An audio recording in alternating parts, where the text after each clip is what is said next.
Hi friends, paneer తోటి మనము ఒక స్టార్టర్ అయితే చేయబోతున్నాను. ఏ విధంగా చేసుకునేది చూద్దాం రండి. చాలా టేస్టీగా ఉంటుంది, మీరు కూడా ట్రై చేయండి.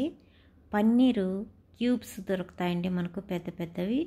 ఇటువంటివి తెచ్చుకొని దీన్ని మనము చిన్న చిన్న క్యూబ్స్గా కట్ చేసుకోవాలండి. ఏ విధంగా కట్ చేసుకోవాలో మీకు నేను ఇప్పుడు చూపిస్తాను చూడండి. ఈ విధంగా చిన్న చిన్న స్క్వేర్స్ లాగా మనము కట్ చేసుకోవాలి.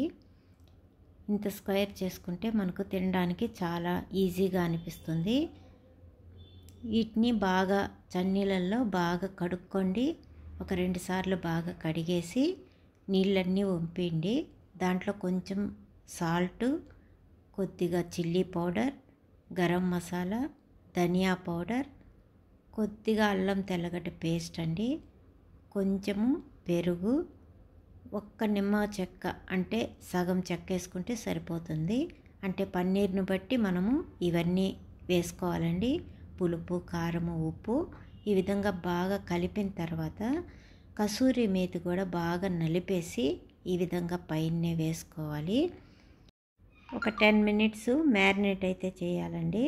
తర్వాత పెనం మీద షాలో ఫ్రై లాగా చేసుకోవాలి. మనము ఒక కడాయి పెట్టుకొని దాంట్లో కొంచెము బటర్ వేసి వీటిని అన్నిటినీ ఈ విధంగా ఒక్కొక్కటిగా వేసేసుకొని మూత అయితే పెట్టండి. కొంచెం ఒక 1 మినిట్ మూత పెట్టేసి ఉడికించిన తర్వాత మళ్ళీ 2 పక్కల కాల్చుకోవాలి. ఈ విధంగా ఒక పక్కకి తిప్పేయండి, సరిపోతుంది. ఇంతేనండి, పన్నీర్ టిక్కా రెడీ అయిపోయింది. చాలా అంటే చాలా టేస్టీగా ఉంటుంది. దీన్ని మేము ఈరోజు పుల్కాలో తినబోతున్నాము.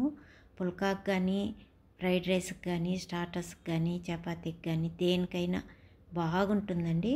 ఏ విధంగా చేసుకునేదైతే మీకు నేను చూపించేశాను. చాలా ఈజీ.